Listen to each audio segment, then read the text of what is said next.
कितने पाकिस्तानी हैं और भोपाल में कितने हैं, किस तरह की प्रोसेस रहती है, कैसे इनको यहाँ से भेजा जाएगा?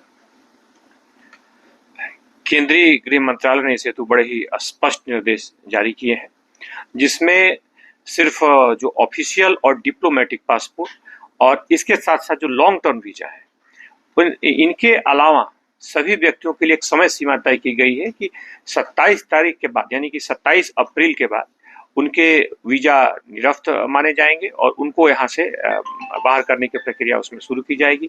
स्वयं उनका उस निर्धारित अवधि के बाद उनकी वीजा को निरस्त माना जाएगा। इसमें सिर्फ जो लोग मेडिकल आधार पर जिनको वीजा मिला है उसके लिए इस निर्धारित समयावधि में 48 घंटे की और मोहलत दी गई है, यानी कि 29 अप्रैल तक उन्हें उनका वीजा निरस्त माना जाएगा। इसके साथ ही साथ इसमें आगे किसी भी तरह के अन्य वीजा भी जारी नहीं किए जाएंगे। इसको निर्देशित किया गया है सभी यहाँ पर भोपाल में सभी लोगों को कि कड़ाई से इसका पालन सुनिश्चित करें और निर्देशों के लिए इसकी पालन करने की जो प्रक्रिया है आरंभ कर दी गई। भोपाल में लॉन्ग टर्म वीजा हालांकि छूट है, लॉन्ग टर्म वीजा पर संख्या ज्यादा है, लेकिन जो शॉर्ट टर्म वीजा और खासतौर पे जो अन्य कैटेगरीज में हमने जैसे उल्लेख किया, दोहराना चाहूंगा कि जो डिप्लोमेटिक पासपोर्ट, डिप्लोमेटिक और ऑफिशियल पासपोर्ट होल्डर्स हैं और जो लॉन्ग टर्म वीजा पर हैं, इनके अलावा अन्य किसी भी तरह के अन्य वीजा को निरस्त मानते हुए 27 अप्रैल तक उनका वीजा निरस्त माना जाएगा। उसमें समय अवधि जो डेडलाइन तय की गई है 27 अप्रैल है। इसके अलावा अन्य कैटेगरीज में अन्य किसी प्रक्रिया में अगर किसी को वीजा मिला है तो उसको प्रक्रिया उसकी आरंभ कर दी गई है। पासपोर्ट अधिनियम के अंतर्गत इसके बड़े स्पष्ट प्रावधान है और पुलिस ने उन लोगों को चिन्हित करके प्रक्रिया संख्या इसमें 3-4 के आसपास है। जो शॉर्ट टर्म वीजा की संख्या कम है।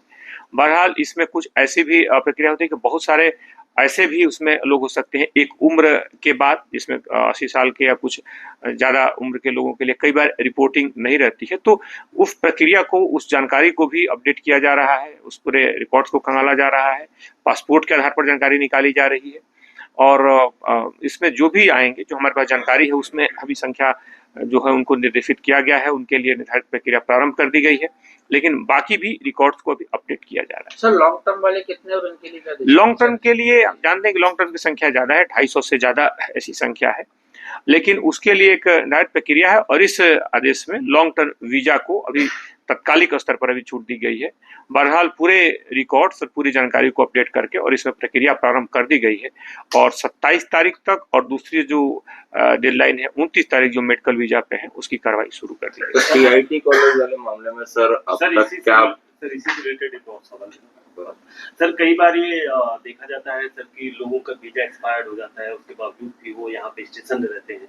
ऐसे कुछ संख्या आइडेंटिफाई करी गई है या ऐसे लोग कुछ आइडेंटिफाई किए गए हैं जो वीजा अवधि को एक्सीड करके रह रहे हो?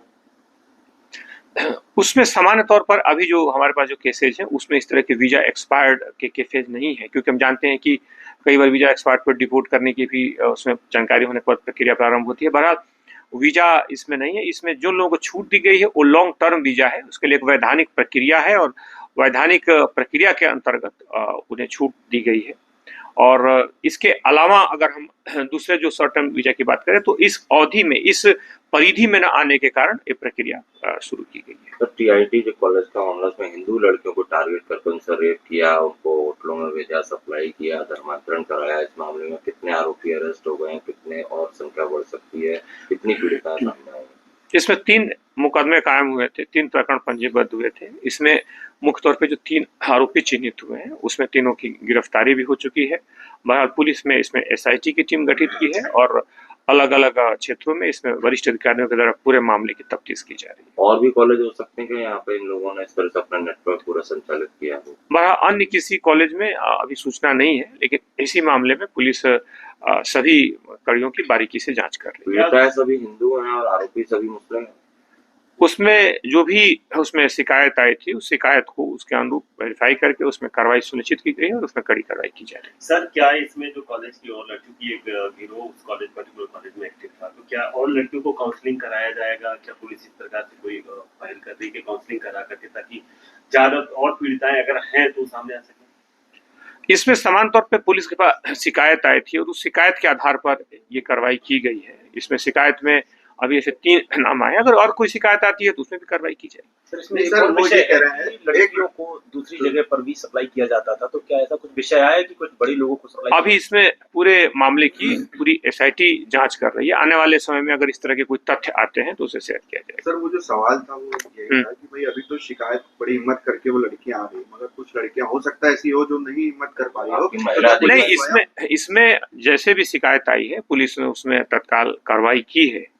इसलिए अगर शिकायत इसमें किसी भी तरीके की अगर आती है तो पुलिस उसमें जो शिकायतकर्ता की जो निजता है, शिकायतकर्ता की जो गोपनीयता है और उससे जुड़े जो तथ्य है उसको तो संरक्षित करती ही है, साथ ही साथ उसमें कड़ी कार्रवाई भी सुनिश्चित सर करती है। आपकी महिला अधिकारियों की टीम कॉलेज जाके काउंसलिंग करेगी क्या, जिससे कि जो डरी हुई लड़कियां हैं जिनको सामाजिक उसका डर है तो वो उनसे पूछा तो जाए खुल के आ पाए गोपनीयता के साथ। नहीं, पुलिस बिल्कुल पारदर्शिता से कड़ाई से पालन करती है। अगर किसी के साथ इस तरह की कोई शिकायत या कोई भी किसी तरह की कोई अगर समस्या हो तो बिल्कुल बेझिझक आ सकते हैं और महिला अधिकारी सामान्य तौर पर लगातार पुलिस ऐसे मामलों में अगर कोई आता है तो पुलिस उसमें बहरहाल न सिर्फ कड़ी कार्रवाई सुनिश्चित करेगी बल्कि इसमें वरिष्ठ अधिकारियों की निगरानी में इसमें तत्परता से कार्रवाई। सर इस मामले में महिला आरोपी भी है, क्या रोल था उसका?